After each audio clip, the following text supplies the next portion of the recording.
Okay, next question అండి. What should come in place of the question mark in the given following series?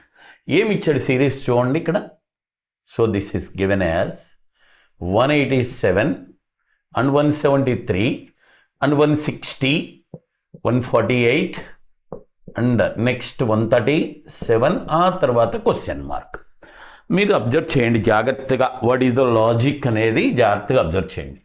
ఇది ఇక్కడ 187 నుంచి 173కి పోయింది. ఎంత తగ్గిందండి?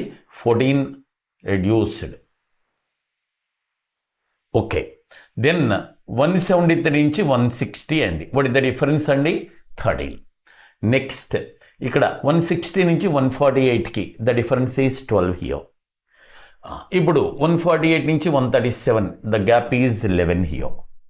సో నెక్స్ట్ చూడండి, గ్యాప్ వరుసనే 14, 13, 12 and 11. ఈసారి గ్యాప్ ఎంత అయ్యా అంటే 10 ఉంటుందండి. 137లోంచి 10 సబ్ట్రాక్ట్ చేస్తే యువర్ ఆన్సర్ ఈజ్ 127. అంతే, రైట్.